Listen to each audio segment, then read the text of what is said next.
Gurur Brahma Gurur Vishnu Gurur Devo Maheshwaraha Guru Sakshat Param Brahma Tasmai Shri Gurave Namaha Tasmai Shri Gurave Namaha Sadashivasamarambham Shankaracharya Madhyamam Asmadacharya Paryantam Vande Guru Paramparam Vande Guru Paramparam Vande Guru Paramparam.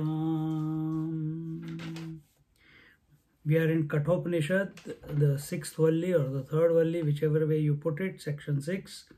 And the verse that we are looking at is the first one.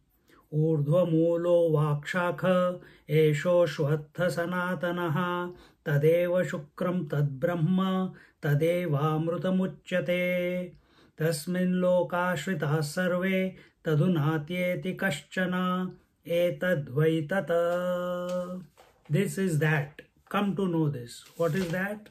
We already told. Urdhva Mula Madashakha Esho Ashvatha Sanatanaha. That this whole world is nothing but a Ashwatha tree.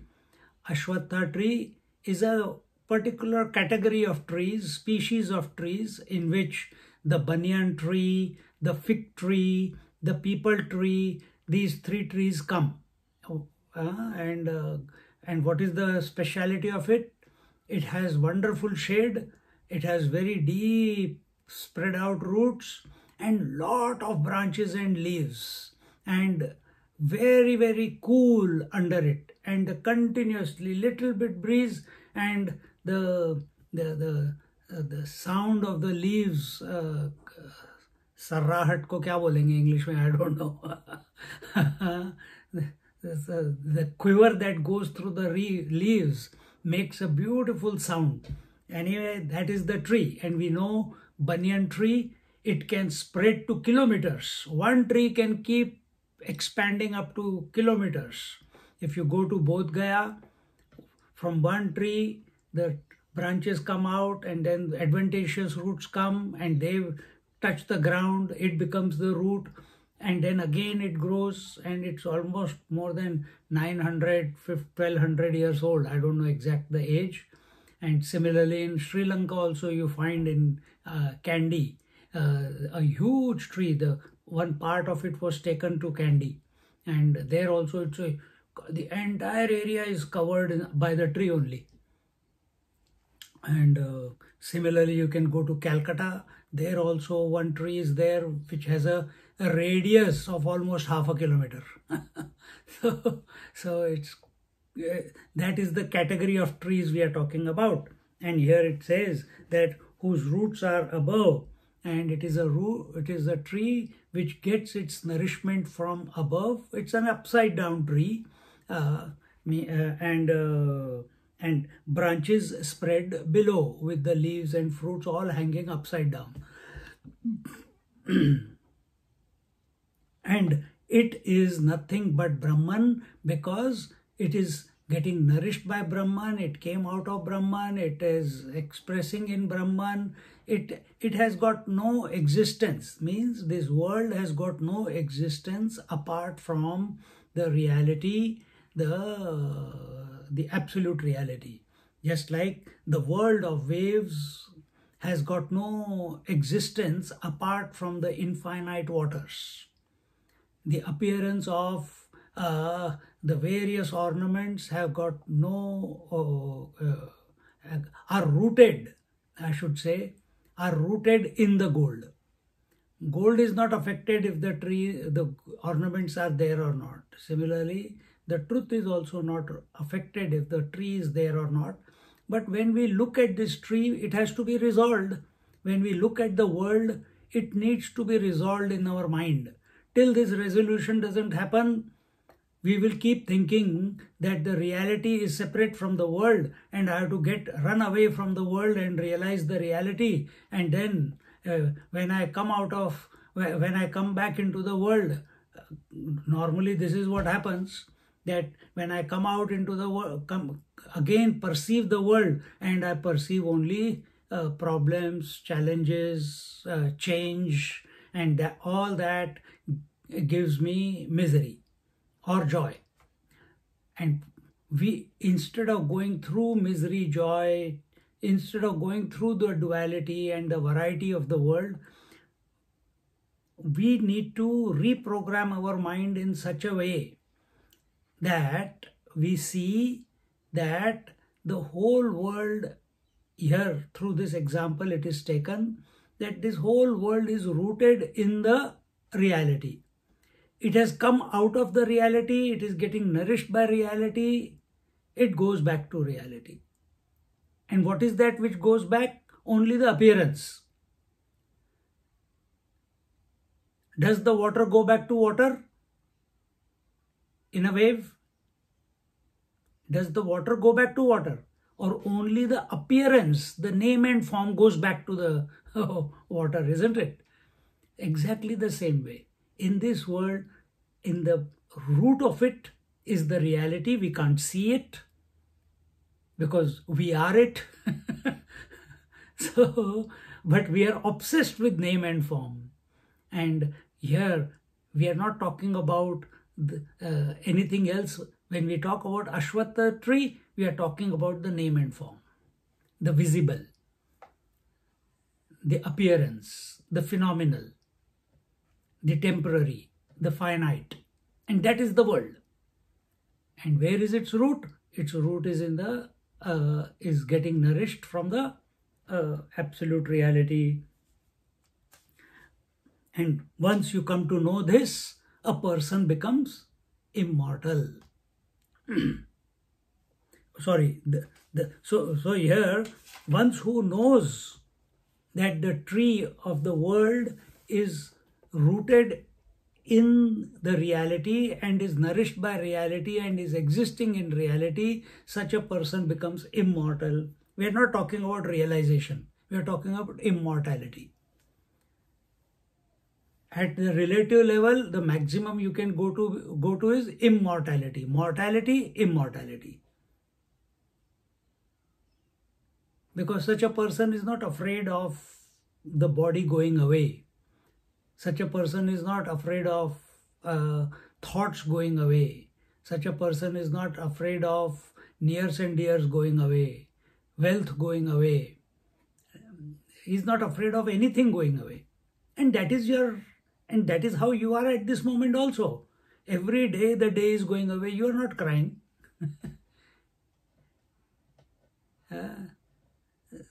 But is that scope of it has to be expanded to include the whole world. That's all. And once that is done, then it becomes Sahaja Bhav. Once we understand this verse, when he says Etadvaitata, this is that, means then once you have understood that the reality is pervading everything, then there is nothing to run away from, there is nothing to run towards. Then you will not close your eyes to meditate because everything is reality. And what is the substratum? You are not looking for substratum outside. You are the substratum, the subconscious. The consciousness is the substratum, isn't it? So are you going to look for consciousness outside, or are you the consciousness on the surface of whom all the names and forms or the world is appearing and getting nourished by the consciousness that I am? So rather than say that the world is born out of ignorance, that the world is what you call, world is sin, world is impure,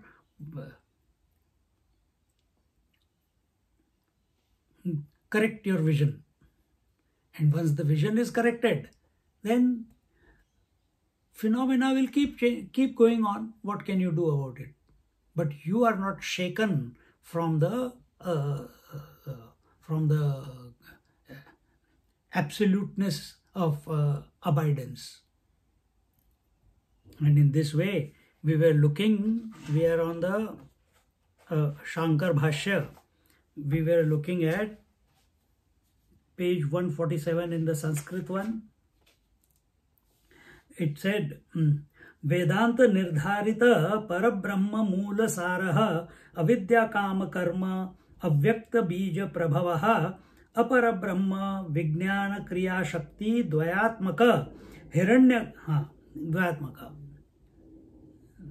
So somewhere here we had reached last week, and here he says that the conclusion of Vedanta is that Parabrahma is, the infinite reality is, and that infinite reality, here Vedanta Nirdharita, that which is established by Vedanta, the Parabrahma, the infinite reality, Moola Saraha, it is the essence, it is the root. It is that root where the root get the nourishment from, the essence from, to survive, to nourish themselves. And from that, avidya, kama, karma, and avyakta. So avidya is ignorance, because what do we say, what Shankaracharya says about the world? The world is born only because we have forgotten our essential nature. Initially he says that. And what is that? Avidya is ignorance or incomplete knowledge about ourselves. That leads to projection of the world. With the projection, the second step is desire, and that desire then leads to action. Avidya, kama, karma. Ignorance leads to desire, leads to action. And all these three are unmanifest, and they are in the seed form. In the seed form, they are born out of that one reality alone, as if, always as if. Nothing has happened, yet everything is happening.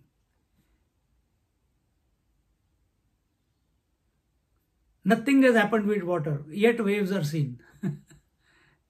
Nothing has happened in the sky, yet blueness is seen. Nothing has happened, but the rainbow is seen. See? Nothing has happened, nothing has changed in you, but someone calls you mother, someone calls you sister, someone calls you daughter, and see. So we are calling this one reality, we are calling it with so many different names. So what is the seed of that? Avidya, kama, karma is the seed which is in its unmanifest form within this reality. Actually, when I say this, I am also feeling ki yaar, how can reality be a seed for anything? But here when we are explaining the world, we have to say that all potential waves are in the seed form in the water, isn't it? All potential future ornaments are in unmanifest seed form in the gold, isn't it? Like that you understand. This is a good example. All possible future pots, wooden pots, mud pots are existing in the mud in unmanifest seed form. See? And what is unmanifest seed form? If you take it at your essential nature, it is called vasanas, subconscious impressions. So that word will also come afterwards. So he is going to cover everything in this creation. Now he is talking about the tree. After that, now he has come to the ignorance, desire and karma. And he's saying that it is existing in the unmanifest form because all potentiality is there in the reality. All potentiality. Nothing is impossible because it is complete. And that infinite potentiality, whether you call it Shakti, whether you call it Devi, whether you call it Goddess, whether you call it whatever, Maya, but it is the Shakti of that infinite. And it is inherent. You cannot say, no, the water should not have waves. It cannot happen. It will keep, that Shakti will keep manifesting, unmanifesting, manifesting, unmanifesting, manifesting, unmanifesting. We cannot stop that phenomena. And therefore it is said in this manner. So understand in the correct frame of mind. And then it says that, where are we? Avidya kama karma avyakta bija prabhavaha parabrahma vijnana kriya shakti dvayatmaka. And the jnana and kriya, knowledge and activity. Both knowledge and activity, these two are also inherent within that reality. Because consciousness means what? Infinite knowledge. And what is jnana? If consciousness is light, consciousness is infinite knowledge without thought, what is knowledge? Gyan, the word gyan, because in English it is difficult to separate the two. Knowledge there also, knowledge here also. So what? Gyan is finite knowledge. It is thought knowledge. It is that knowledge which comes and goes. It is knowledge of something. Consciousness is knowledge of, not knowledge of something, is knowledge of itself which does not require any medium of thought. That is infinite knowledge. And what is finite knowledge? Which requires a medium of thought in order to know something which is as if other. So Gyan is also knowledge, but it is finite knowledge. And this is what we see, that in us there is knowledge of, as an individual, as a person in this creation, there is knowledge about everything, and there is continuous activity. That activity can be at the thought level, at the breath level, at the speech level, or at the body level. Continuous, some activity is going on.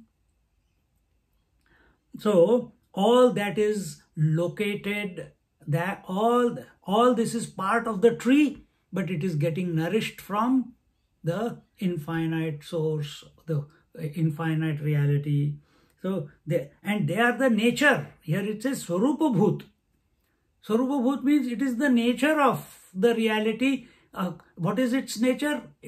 What is your nature?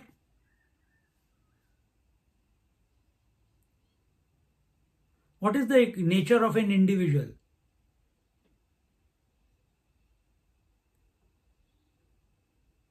I'm not sure. Good. That's why I'm asking the question. What is the nature? Everyone has a nature, no? Each one is different. But what is the commonality between all of us? Apart from body and five senses and mind and intellect. The self? The self, yes. But that's what we are trying to get to, no? Even though we are talking from worldly point of view now. We are not talking from reality point of view. From worldly point of view, everyone has knowledge and everyone is active. Correct? So whether you have seeing, hearing, touching, feeling, tasting, or you are thinking, or you are ideating, or you are conceptualizing, all this is knowledge. Knowledge of something. All of you are functioning that way. That is the commonality between all of you. And all of you are active. So is that activity coming from outside? Or is it inspired from within? Is the knowledge coming from outside? or the intelligence that is inherent within you, that intelligence, it's inspired from within. See? So here he says, these are the two powers which are inherent nature of the, we can say reality, or we can say of this tree, whichever way you want to put it. Because Gyan and Kriya is at the relative level. Parabrahma, the absolute reality, is at the transcendental level.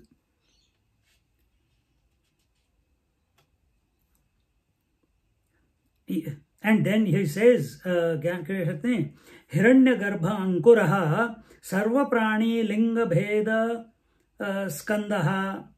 So, Brahma is reality. Brahma is the entire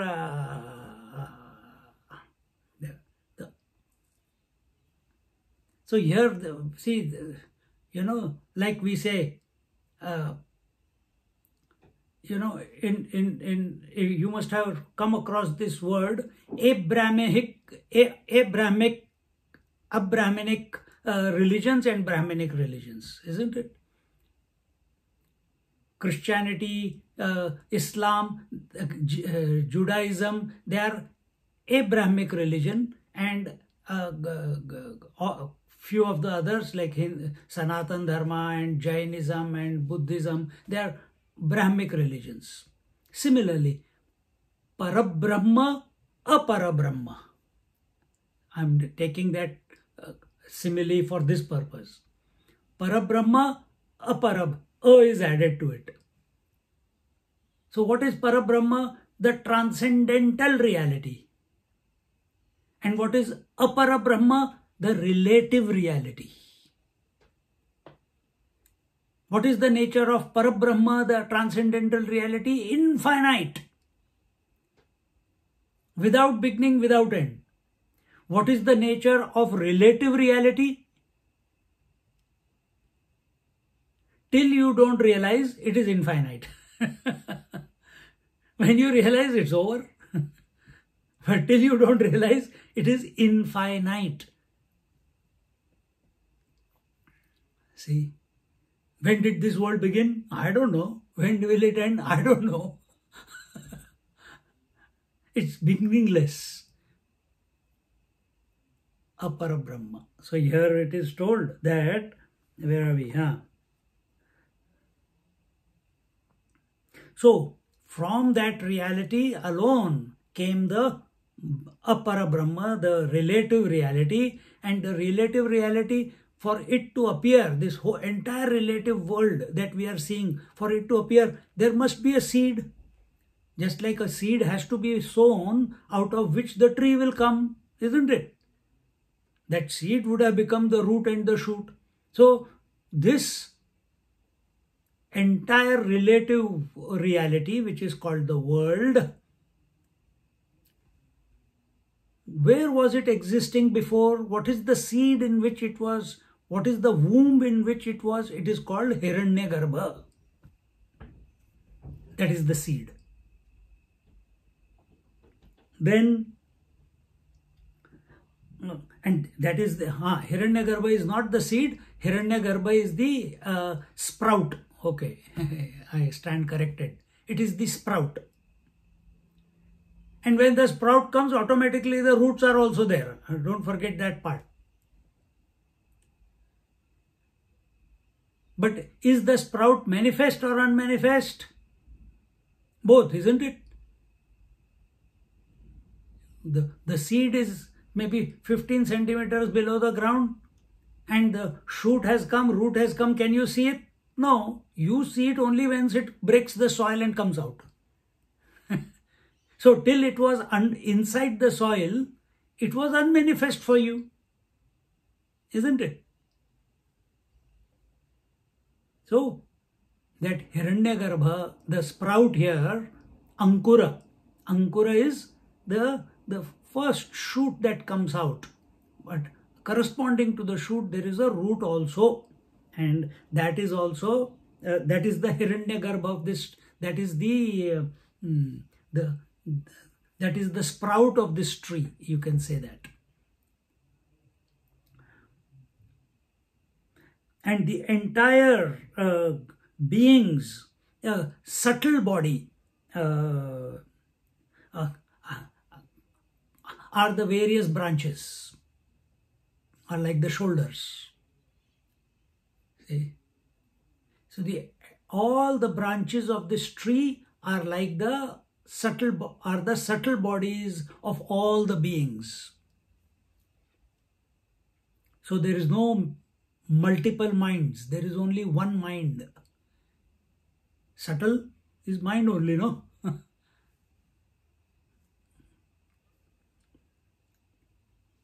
And then what does it say? Garbhankuraha, Hiranya Garbhankuraha, Sarva Prani Linga Bheda Skandhaha, Trishna Jalavasekodbhut, Darpaha, Buddhi Indriya Vishaya Pravalankurah. And that which is nourished on mirage like waters. So this tree, it is rooted in the reality, but it is nourished or nourishes itself by mirage like waters. And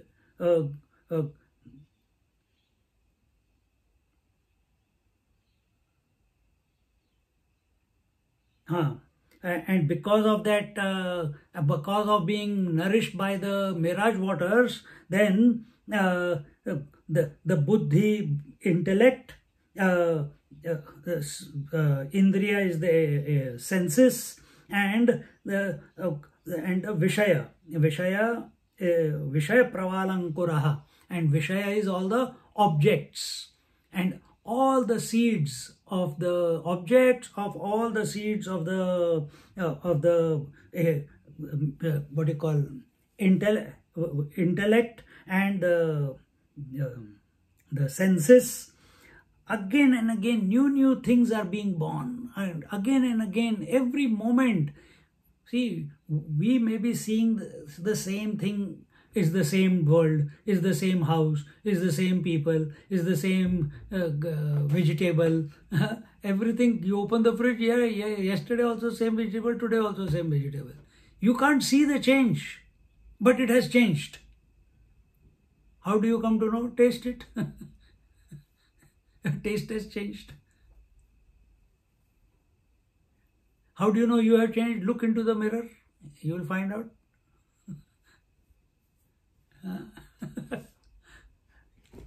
The same way, in this relative world, everything is manifesting new every moment. Because nothing is permanent, remember, in this world. So every moment something new is coming up. And that is all that is happening on this tree of the world, and this tree of the world is being nourished by the mirage waters. The essence of the tree is the reality, but the nourishment is coming from the mirage waters. I'll give you another example to similar to this tree. I know a little bit of it, so I can tell you. Then what is next one? Shruti, Smriti, Nyaya, Vidya, Upadesha, Palashaha.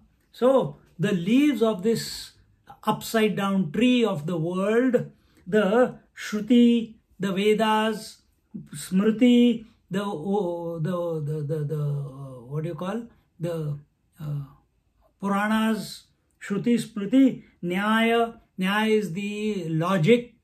Then Vidya is the knowledge, and all the knowledge that is the instructions of knowledge that are given in the various scriptures, they are the leaves of this tree. Also, Yajna, Dana, Tapa, Adya, Adi, Aneka Kriya Supushpaha. So what are the flowers of this tree? They are Yajna, the fire sacrifice are the flowers. The charity is the flower. Then tapa, austerity is the is the flower, and so on.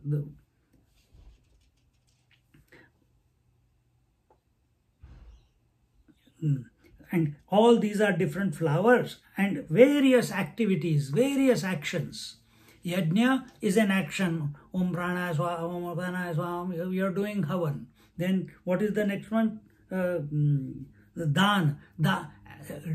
Donation or charity is also an action. It is not a mental exercise.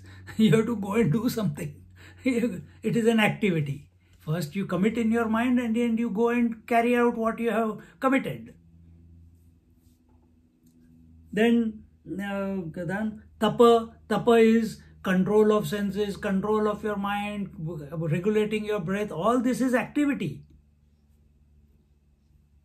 So here he says, all these are the fruits. All these various activities that are performed by the beings are the, or not by the beings also, all the activity. Because not necessarily being. Activity is going on whether the being is there or not there. Are the beautiful flowers. And then after that, Sukha Dukkha Vedana Eka Rasaha, and joys and sorrows and the miseries, the different type of miseries. And what is next?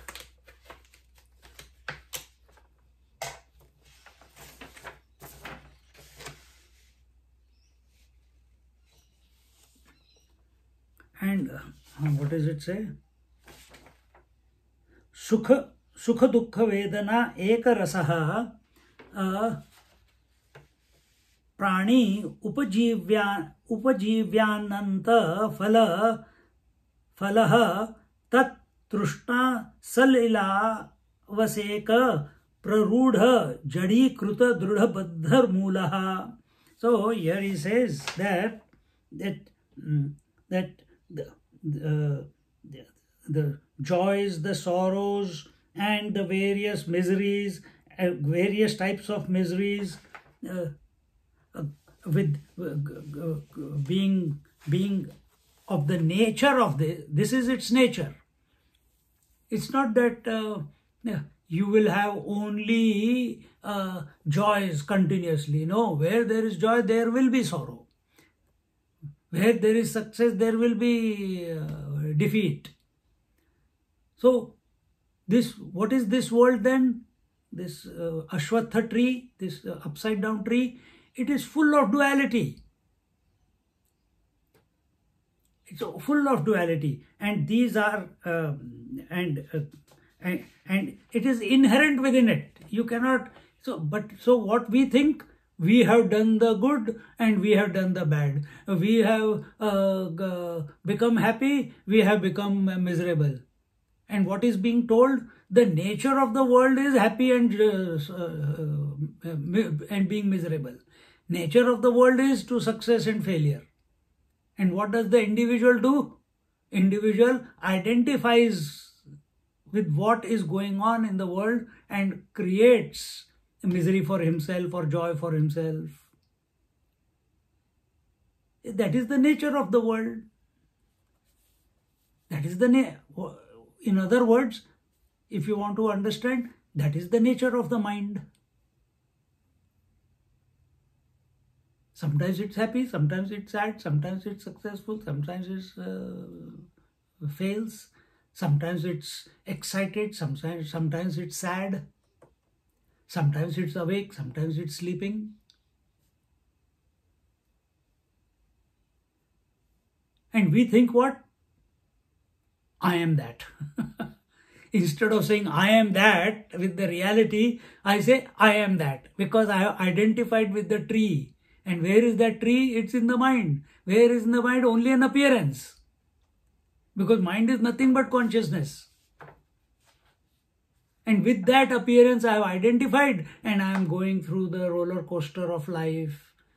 and wondering, oh, please help me, I don't know what is happening to me. Guru, help me, teacher, help me, scriptures, help me, religion, help me, mummy, help me, someone, help me, alcohol, help me, drugs, help me. Somehow I want to quieten my mind. Somehow. The best and the most healing way to quieten your mind is to think in this manner. This entire tree is not outside. It's only in your mind.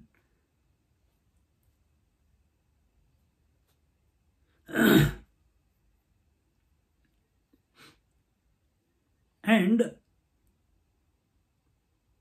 then Krishna Salilavesa Vaseka Prarudha Jadikruta Drudhabadha Mulaha Satyanamadi Saptaloka Brahmadi Bhuta Pakshi Kruta Nidaha. So here he says,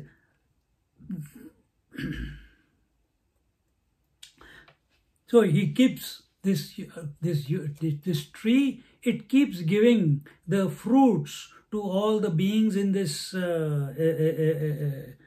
in their life, and then and the fruits are infinite. Fruits are infinite because the tree is infinite. The phenomena is infinite. And people looking at the fruits, beings looking at the fruits, they become obsessed with the fruits, and they want the fruits, and wanting those fruits, they get caught up into the then they start identifying with the tree, which is only an appearance. They start identifying with the tree, and they get caught up. So here and here when it says jadi kruta drudabadha mulaha, and all these, and in the first line it was told ananta phala trishna salila, ananta trishna, infinite thirst for these fruits is there among the people, among the beings. Trishna is the thirst, desire. Let me buy one house. It's not stop there, but let me buy one more house. What if this house burns down? Then second house. Oh, what if the second house drowns and the termite eat it? Let me buy, just for security's sake, let me buy one more house.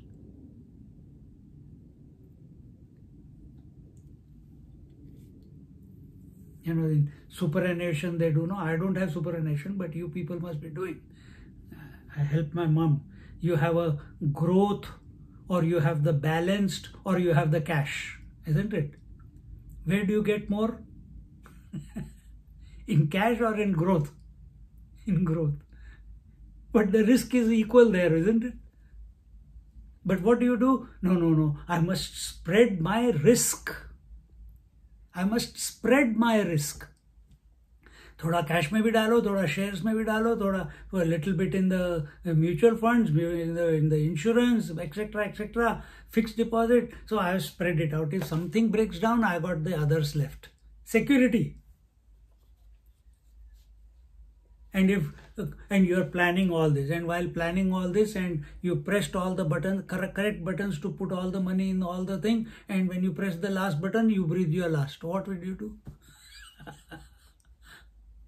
Where did it all go? It is Trishna. Recognize this.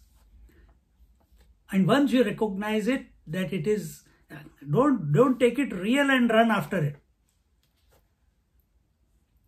But that is what is happening. And taking those fruits, people take that fruit and make it into a business.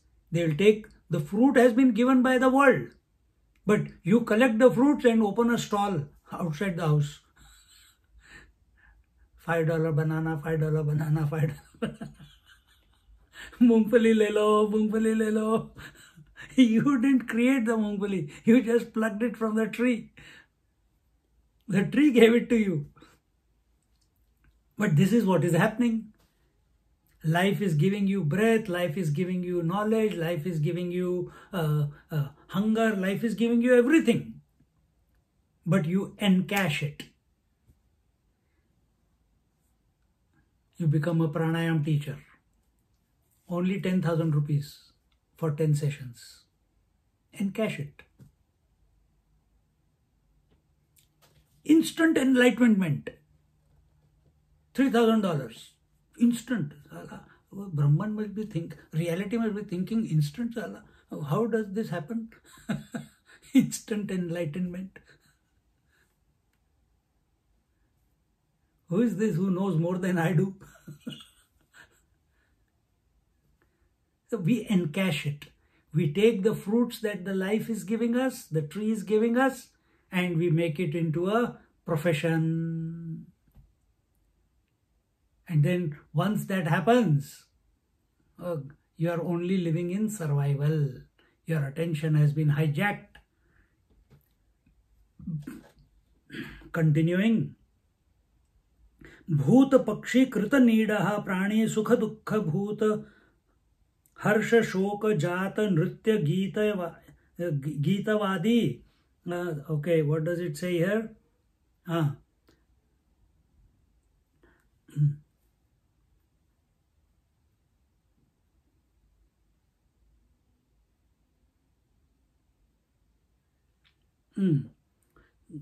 So, looking at that Trishna in a different way, Trishna, the desire in a different way, so from the juice of the fruits, we satisfy ourselves. How do we satisfy? So, either we go worldly way, or we take the sattvic fruits, and with that we, because we are in this world, isn't it? So what are we doing right now? We are taking the sattvic aspect, the pure aspect of this world, and trying to reorient ourselves so that we come to the what is true and what is relative. So here it says that with the correct, with the pure approach, we take the fruits of this tree, we take the essence of those fruits with the sattvic bhav. Sattvic bhav is the pure intention with pure disposition, with integrity, and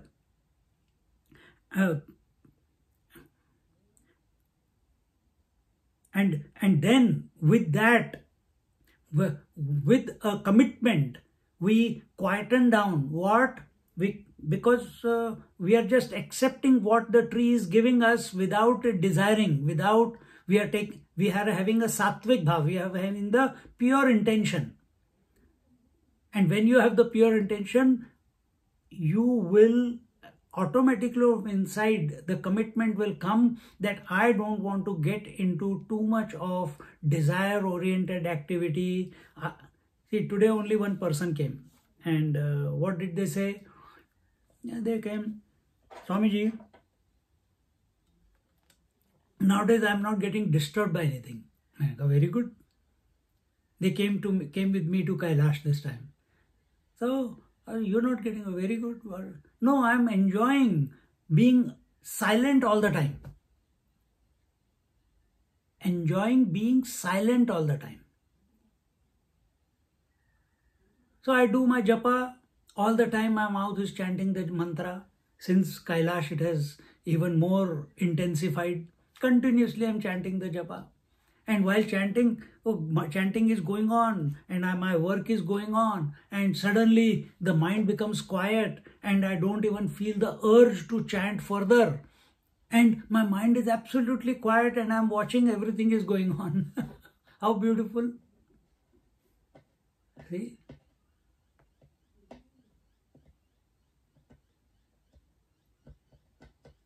This is only with japa. See?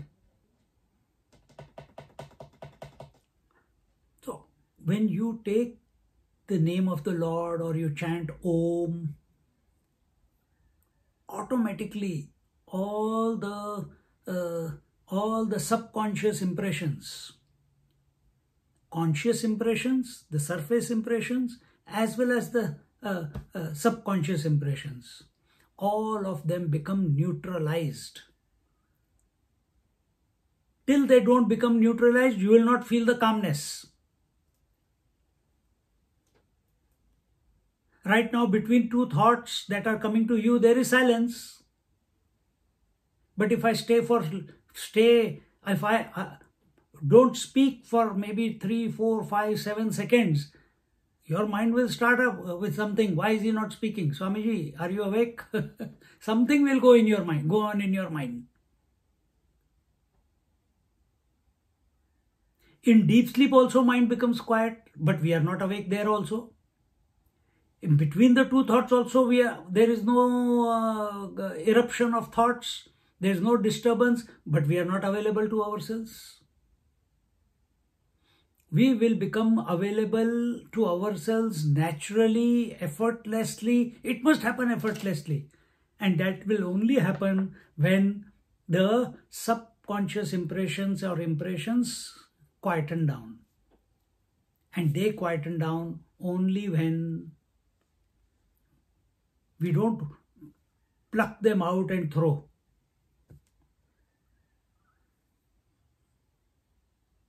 Not like that. Not like Dumbledore. He used to take out his vasanas, put memories. He used to put it in the waters there. And he'll go and visit the memories whenever he wants. We don't want to do that.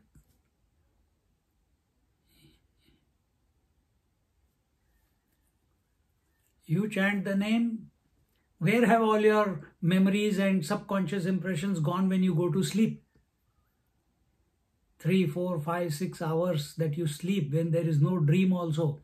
Where have all those disturbances gone? How come they don't disturb you then and they only come to disturb you when you are awake? It's only because you give them value. There you don't give them value. Because you are not there. Get out of the way here also. That's all. Anyway, so this is the tree. And so all this tree has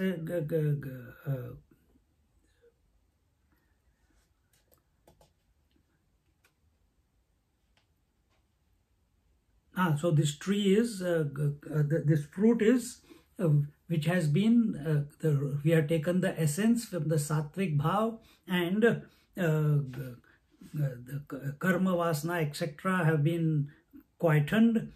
Brahma adi, Brahma meaning Brahma is the creator, and then after that he says, what is that word here? Kahan gaya?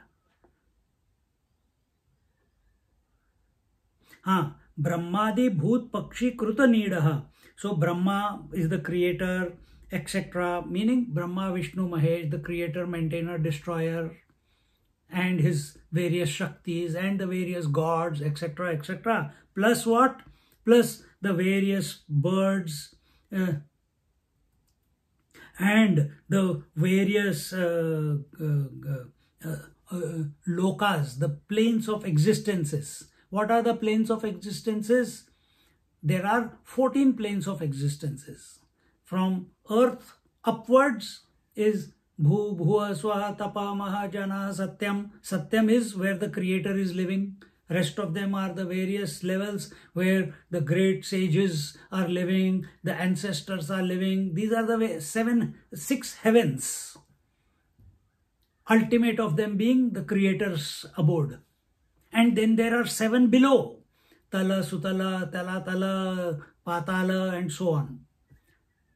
Your whole body, when you say the 7 chakras, starting from the coccyx, these are the 7 chakras, are the 7 higher heavens. and below coccyx, which is the thighs, the knees, the thigh bone, the knees, the shin bone, and the ankles, and the toes, till the toes. There are 7 lokas there. The 7 planes of existence is there, where only demons live, or unintegrated beings live. So man is born on the earth. Below that, below earth is all inhuman people. Above are all godly people. But all these 14 planes of existences, you may accept it, you may not accept it. But in our scriptures, these 14 planes of existences are there. In every religion, there is a heaven, there is a hell. Below is hell, above is heaven. We have divided into 7 and 7. All these 14 planes of existences are in the tree only.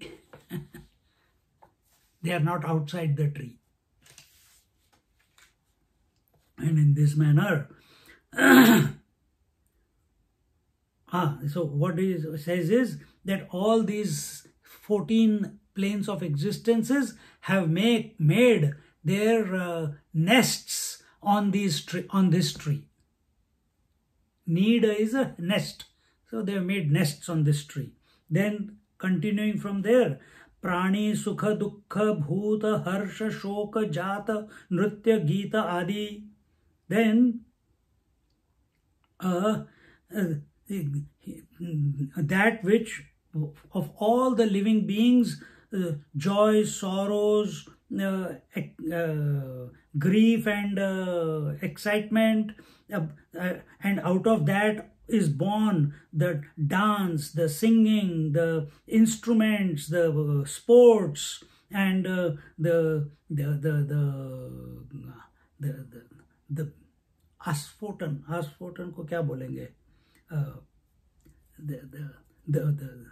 the big bang sort of, for example, when a child turns, when the puberty comes, the voice changes, isn't it? Something changes inside the vocal cord. So the asphoton, or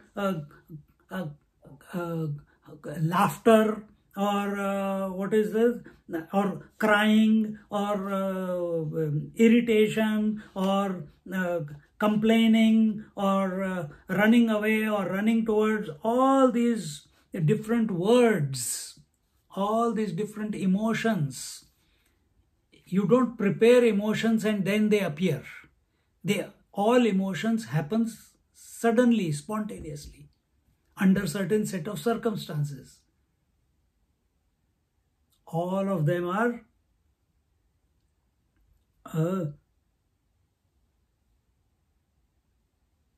and this tree is continuously, when you see the tree, it is making the sounds. So the continuous buzz that is going on this tree is of all this that I just said. So the sound is coming from joy, laughter, excitement, grief, and as someone is crying, someone is screaming, someone is laughing, someone is, ha ha ha ha, like that is laughing, someone is only smiling. But all of this creates some sound. I am also making some sound here. We are a part of that creation at the relative level. So all these sounds are happening. What does it say here? And this entire cacophony of sounds, it is continuously buzzing with all these different sounds. You must have experienced it surely, when we were in school, and till the teacher has not come, if you are, one person used to be standing outside the door to check if the teacher is coming. The moment that person goes in, teacher, everyone becomes absolutely silent. But till the teacher is not there, all the 30-40 students, each one talking in their own, there is a cacophony of sound going on. Someone is screaming, girls are laughing, another is screaming, fighting going on, chairs, tables here, shifting here and there. And the moment that the guard duty guy comes and says, teacher, everything back in order. So that cacophony is the sound with which this tree is can be heard there. And then we already did that. Vadi trakshve lita sfotita hasita krushta rudita haha muncha munchotyadaneka shabda kruta tumuli bhuta maharavaha.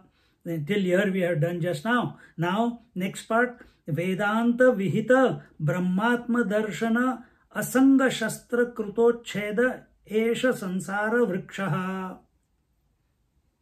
And don't forget, not only all this, there's something more. What is that?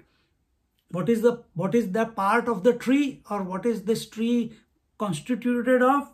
It is also where the Vedanta Brahmatmaikya Darshana Rupa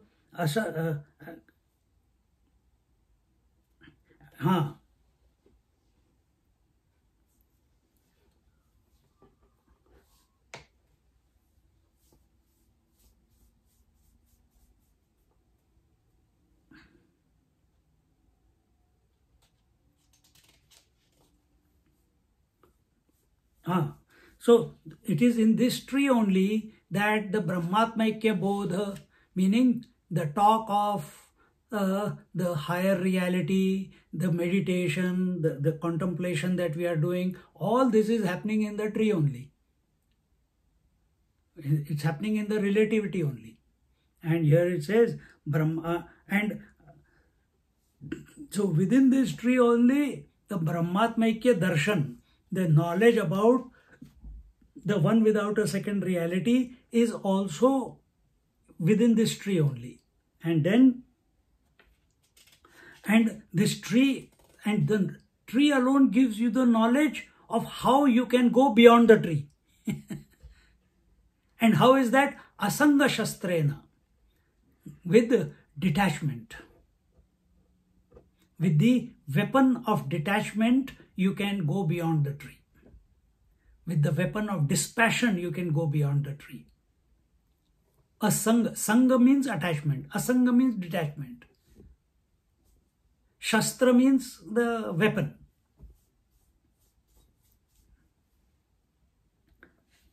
So you can pierce through, you can cut through. Because remember, what was the definition of tree? Vrishchanat, vrikshaha. That which can be cut is a tree.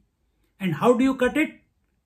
You cut it through Vedanta Vihita Brahmatmaikya Darshana Rupa. So only by not only the knowledge that comes from this tree, but what is that knowledge? We get lost in the books, we get lost in the scriptures. Vedanta is not the scriptures. Vedanta is your nature. Veda Anta, the word itself says where all the vocabulary ends is the Vedanta. And where does the vocabulary end? Become silent. And there you are.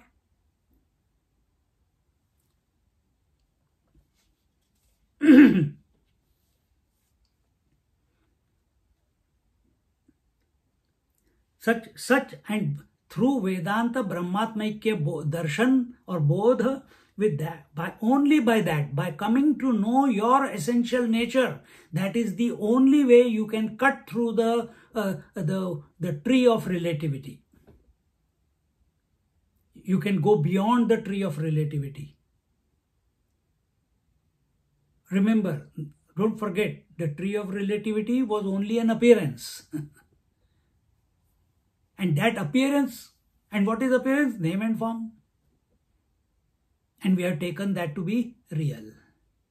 And having identified with that unreal, with that appearance, that which comes and goes, we have considered it to be constant. But it is not constant. Check your vision. Check your eyesight.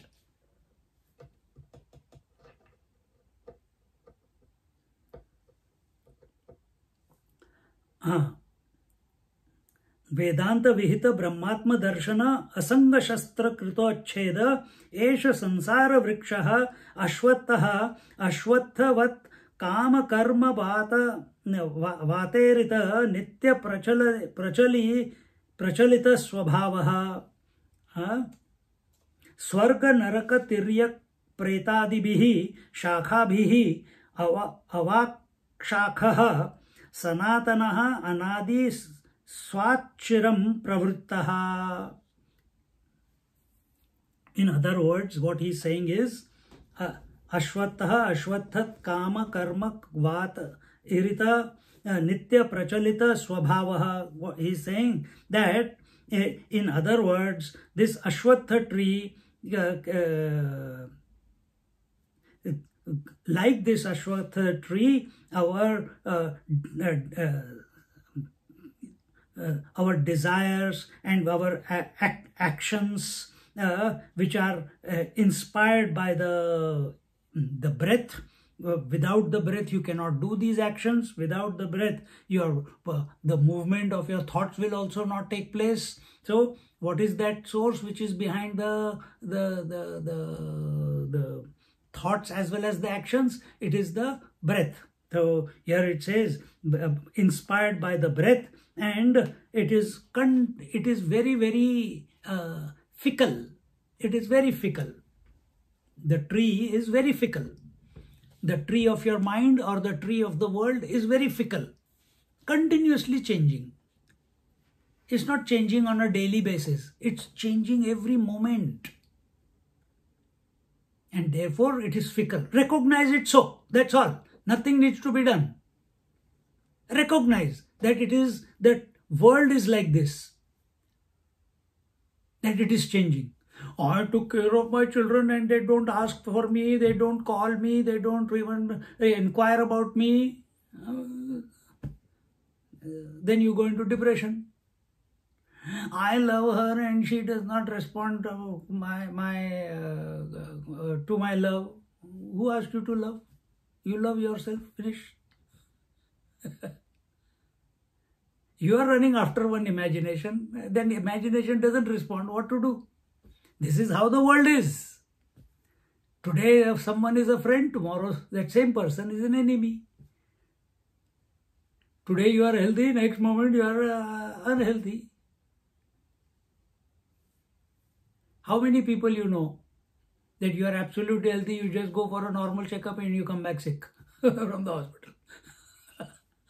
So many people, and they just went to check if we have COVID and they never came back home. Gone. How many cases? People were afraid to go to hospital during COVID, isn't it? Who asked you to put your finger in fire? Who asked you to get identified with the impermanent? Who asked you to get identified with the changing?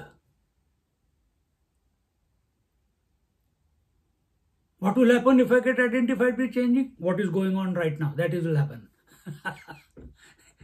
Then what is the way out? It was told before.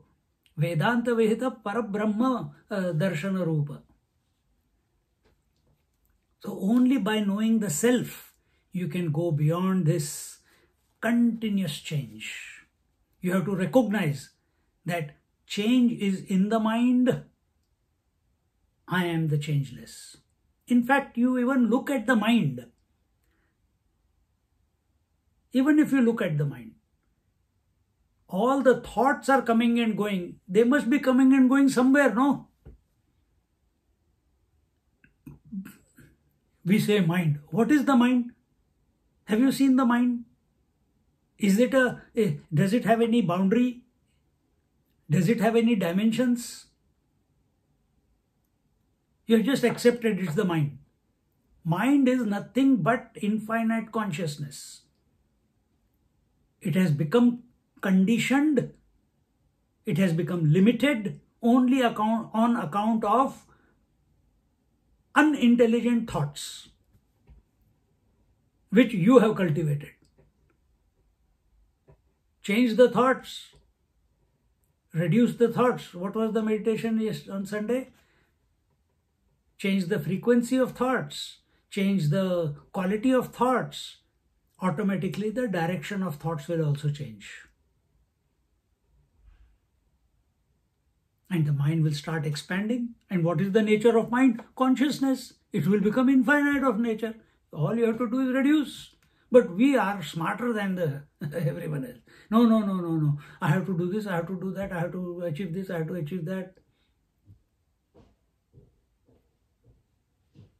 We want to keep adding the data from the world. If there is no data, I feel I am losing my mind. Arre, that's what you want to do. You want to lose your mind in a safe environment. You want to lose your mind in your room without imagination that I am losing my mind. I think someone has possessed me. I think a ghost is sitting on my chest. Swamiji, someone called me. Swamiji, I feel someone is always sitting on my chest. Is it a ghost? अरे क्या बोलेंगे? What can you tell Sish? This is a fanciful imagination. All that is happening is body disidentification is taking place, so that heaviness comes at that time. Whether you sit, then also it will happen. Lie down, it will still happen. Maybe for them, they never sit, so they are lying down and they feel someone is sitting on the chest. And then they are going after the spirit and they have got stuck in a ghost. You are the ghost. No other ghost is there. And only by discovering that you are not the ghost, but you are the Holy Ghost. The Christianity says, Bible says, the Father, Son and the Holy Ghost are one. So in that, the Holy Ghost is the Parabrahma Paramatma, the infinite reality. Father is the creator and the Son is the individual. All are one. Which one do you choose to be? The world can only do one thing to you: crucify you every moment. And you are enjoying inflicting pain on yourself again and again and again and again. So this first verse is telling you this is what the world is, and the only way out of it is realizing that you are the infinite one. Continuing, we already said Swarga, Naraka, Tiryak, Pretadibihi, Shakhabihi, Avak Shakhaha, the heaven, the hell, the serpentine beings, and the ghost beings, which are the parts of these creation. They are the various small branches of this tree. So some of the branches are of remember we told you that 14 planes of existences are existing, have made their own nests on this tree. Now here it's told heaven, hell, and the various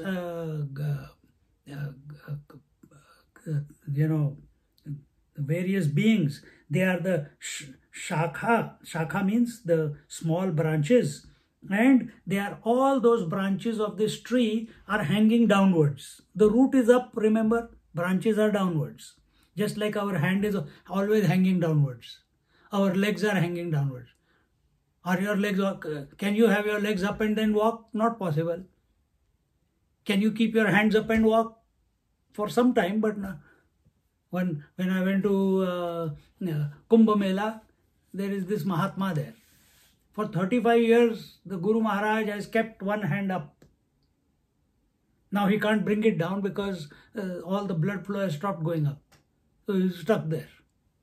So his disciple, he says, my father, my Guru Maharaj has kept his hand up for 35 years. I'll keep my leg up for... So he started keeping his leg up. Now 25 years he's kept his leg up. He doesn't touch the ground. One leg he doesn't touch the ground. Is this a sadhana? What are we trying to prove? Is with this you are going to come to know the way that you are the self.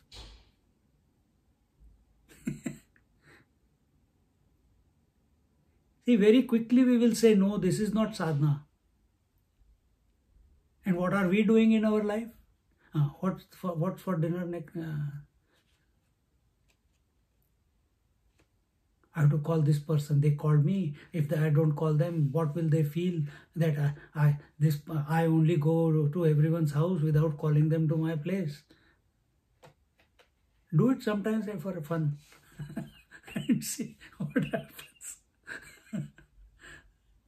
Get out of all this. Our attention should be only on the infinite. But here, leen den chal rahi hai. He did this, so I should reciprocate. One lady is there from Sydney. She was diagnosed with cancer. And I asked her, hey, tell me, what is...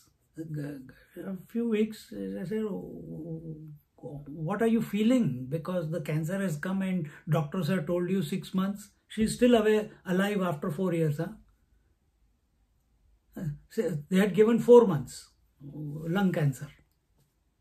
She says, I'm relieved. This was her first answer. I said, relieved? About what? You're dying, that's why? That you're going to escape this world, that's why? She said, no.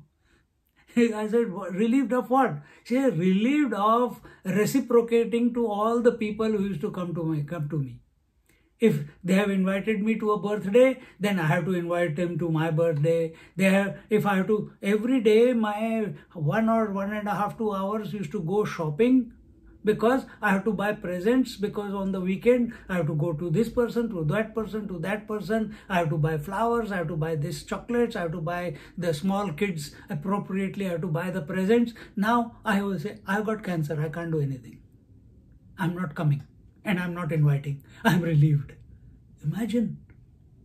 Do you need cancer to come to this conclusion? You can do it without. Correct or not? Why you need such a disease to come to that conclusion?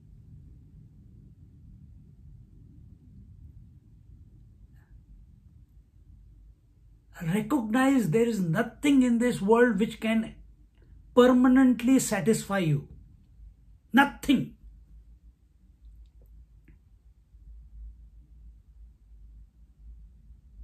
Scriptures also cannot satisfy you if you don't realize what the scriptures are saying. Because only the Upanishads say, after you have studied us, throw us away. No other scripture in the world says that. They say, discard us. Because you are the source unto yourself. Swamiji, is that like not being attached at the end? Is that what that is? Yes. Answer is not in the books. You are the answer to yourself. Consciousness is self-conscious. Consciousness doesn't become conscious because I read the scripture. Consciousness doesn't become conscious because I heard the lecture from someone. You see?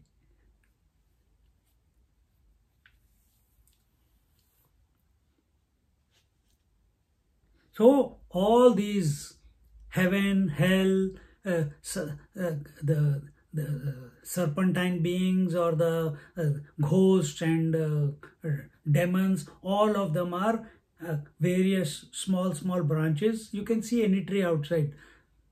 They are always hanging, the end of them, they are always hanging downwards.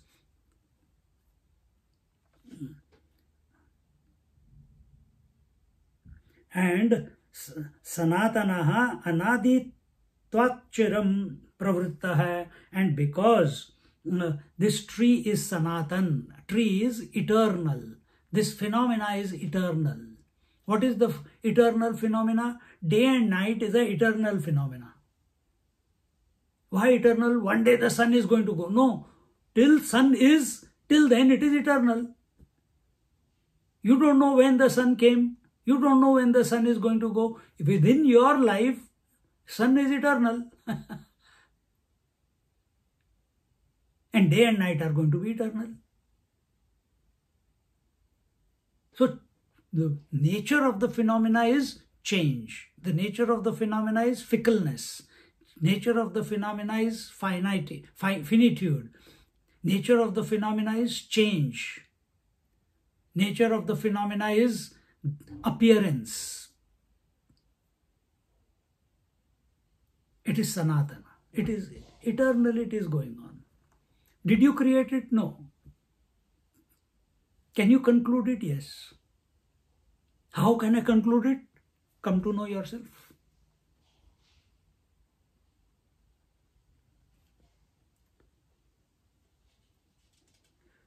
For immemorial time, it has been going on. It has been going on. But it has a conclusion. Truth is beginningless and endless. Phenomena is beginningless, but it can conclude. The moment we come to realize that we are the infinite reality and we are one without a second, that very moment, the phenomena will end. The moment, I can't remember the name correctly, when if you saw Matrix, in the final third part, Neo comes to know who he really is. And Mr. Smith is calling Mr. Henderson, and he tells, oh, he forgot. He called him Neo or Mr. whatever his real name was. And at that very moment, the entire matrix just breaks down. That matrix is this tree. That matrix is this phenomena. That matrix is this Ashwatha tree. That matrix is this appearance. And as you, at the relative level, as you purify yourself, you can come in and out of any of the 14 planes of existences. You can go to heaven, the higher heaven, go to the Creator, come down, or you can travel wherever you want. Just exactly as you are traveling from here to taking a flight and going to Sydney or going to 7 continents, you can go to 7 chakras. Choice is yours. Freedom of movement, no passport required. Passport is only purity. Purity.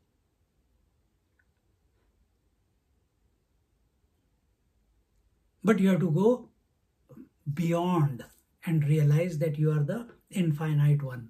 And the moment you realize, you don't, when I say realize, it's not that I'm realizing this is paper, now I know this is a paper. This is not like that.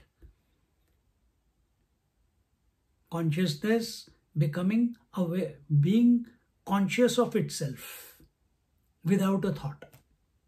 That is realization. Normally, our consciousness is conscious of some thought, and that is objective. When there is zero objectivity, then consciousness is conscious of itself. But we are smart. We are smarter than consciousness. Why? Now there is no thought. I think there is emptiness. I can see void. I can see caricatures in the void. What is that?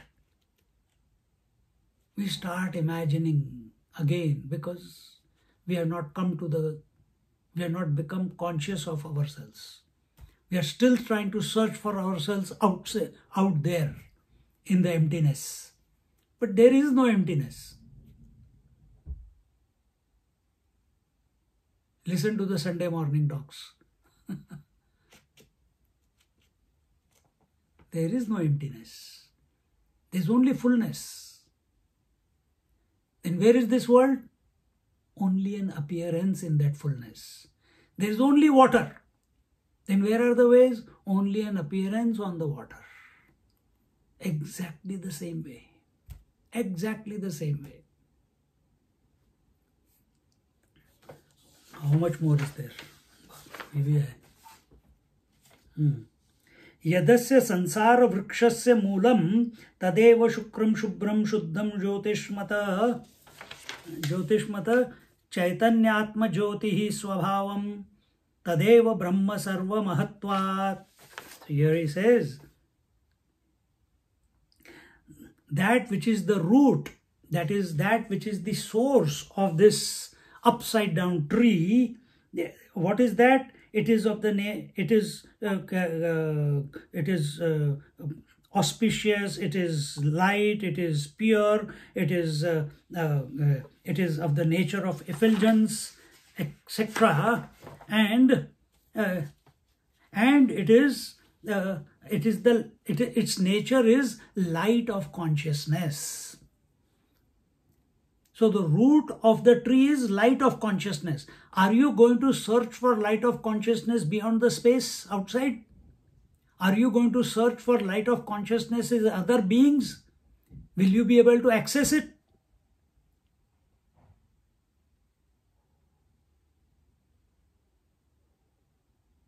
In the 18th century, they used to cut living people, they used to cut and try to find where the soul is. They couldn't find.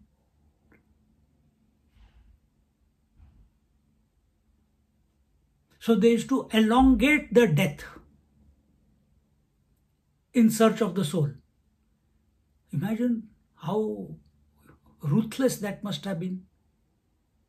They did that during in the concentration camps and all that. Experiments. Search of the life. They want to catch that elixir. The one who comes to know will be immortal. Read this. Come back to yourself. So what is the root of the whole tree? Tree meaning the whole world. What is the definition of whole world? I'll ask again. What is the whole world? Waking plus dream plus sleep is the whole world. What is the root of this world? Light of consciousness. The root of this world is not the waker or the dreamer or the sleeper. Those are idiots. They are only appearances. They exist in their own absence. Therefore, they come into existence and go out of existence. But do you feel that you have come and gone? Or do you feel you are the one who knows that the three states are coming and going? If that is the case, you are the source of that tree of conscious, the Ashwatha tree. You are the light of consciousness. You are the subject. You are the source. So, Tadeva Brahma Sarva Mahatvat, and that Chaitanya Jyoti Swarup Swabhavam, that means that light of consciousness, that is the greater than the greatest, that is the supreme reality. That is the... See, when we talk about Brahman, the word Brahman is with reference to the total world. The word Atma is with reference to this body. Consciousness with reference to this body. Untouched Atma, the pure consciousness, is called Atma. And what is Brahman? Brahman is that consciousness with reference to the total world. Now, if you understand that the total world is equal to not only this waking world, it is equal to this waking world plus dream world plus absence of these two worlds, that is the deep sleep, then where has then Atma, the consciousness that I am with reference to the body, and when I take this position of waking, dream and deep sleep, and with reference to that, that is Brahman, that also I am. Brahmatma ke bodh, then Atma and Brahman are one.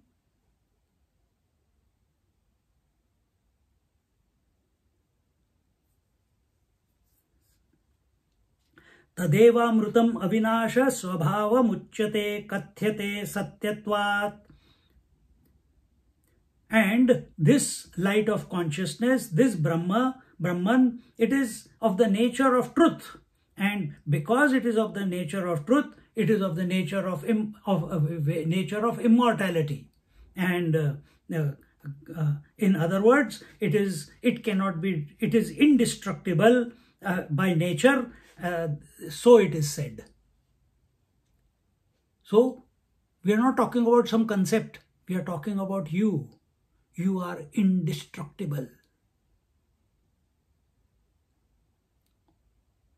All we have to do is to recognize that we are that Atma. We are that consciousness. Vacharambhanam vikaraha namadheya adheyam anrutam anyadato martyam.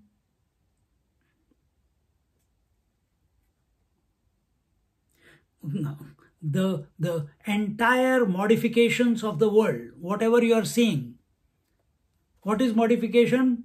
I am a mother, I am a daughter, I am a sister, I am a wife. All these are modifications of you, isn't it? I am waking, I am dreaming, I am sleeping. Also modifications of you. Here it says, all the modifications are only names in your mouth. Only names. So here it says what? Vacharambhanam vikaraha namadheya anrutam anyadato martyam. Modification is the sport of speech. Modification is the sport of speech. And it is only merely a name. Therefore, other than that Brahman, other than that pure consciousness, everything is not real. Everything is destructible. Everything is mithya. Mithya meaning that which is appearing in its own absence. Other than consciousness, everything is appearing in its own absence. Other than water, the ice, the tide, the wave, the froth, everything is water. But everything other than water, what are you seeing? All the names that we are given just now. Where are they? Living, existing in their own absence. Recognize this. So what is other than the self? All thoughts are mere or other than the self. They are existing in their own absence. So,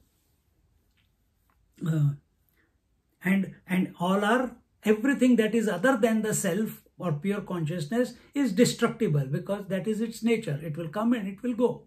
Continuing, Tasmin Paramartha Satye Brahmani Loka Gandharva Nagara Parichi Udaka Maya Samaha Paramartha Darshana Bhava Vagamanaha Shrita Ashritaha Sarve Samasta Utpatti Sthiti Layeshu. And then everything is destructible. Then, and in that one infinite pure conscious self, in that one infinite absolute reality, creation, maintenance and destruction and reabsorption and all the lokas, the 14 planes of existences and And how do these 14 planes of existences appear? They appear as the mirage waters appear. Mirage water is a phenomena which you see there is water, but you cannot drink it. Exactly the same way, all the 14 worlds appear in the consciousness. You see them. You are seeing it right now. You are listening to one right now. But you cannot get satisfied from it. Just like you cannot drink the water of the mirage waters and quench your thirst, similarly, you cannot desire the world, fulfill yourself and feel satisfied. This is the fact, foregone fact. Who is saying? The Upanishads is saying. Who is saying?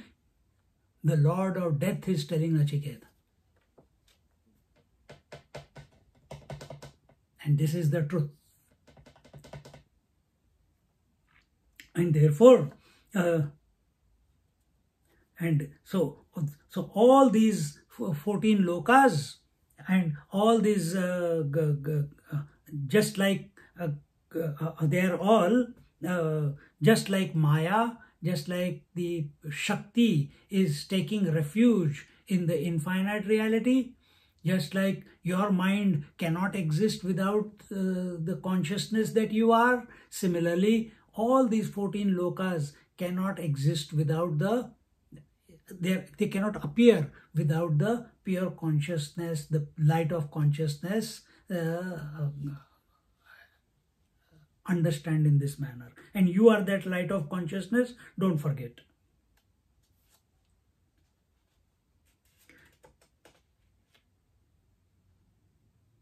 And when one comes to know that which is worthy of knowing, when one comes to know, here it says, Paramartha darshana abhava gamanaha darshanabhavavagamaнаha shritaha ashritaha sarve samasta utpatti sthiti layeshu. The moment you come to know and abide in the consciousness as the consciousness, at that very moment, creation, maintenance, dissolution, everything just vanishes. From that moment on, waking, dream, deep sleep have no meaning. At that moment, the 14 planes of existence have got no meaning. Joys and sorrow have no meaning. Nothing has meaning thereafter, because now your vision is corrected. You have come to abide in your own essential nature. And now from that moment onwards, everything you alone are. That's it. There is no admission of the sense of duality. There is no experience of duality. There is no experience of the world thereafter for such a person. People see him as they are seeing, but for him, he is one without a second. Tadu tad brahma natyeti nati vartate mrudadi miva ghatadi karyam kaschana kaschidapi vikaraha etad vaitata.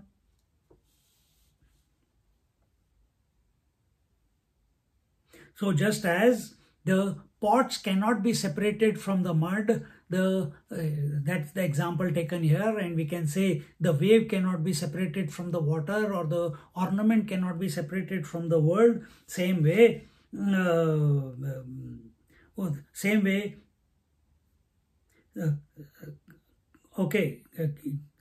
cannot be separated, and also just like the wave cannot control the water. It cannot devour the water. The ornament cannot devour the gold. The pot cannot devour or control or make a slave of the mud. Similarly, none of these modifications have any sway over the supreme reality, the Parabrahma, the pure consciousness. Therefore, it says, Kaschana Kaschidapi Vika. And therefore, this is the truth. It cannot be anything else. This is that know it so.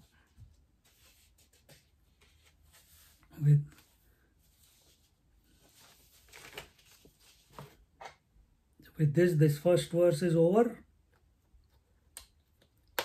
1 week of contemplation. And I'll meet you on 7th at Samidha's place. Thank you. For Gita class.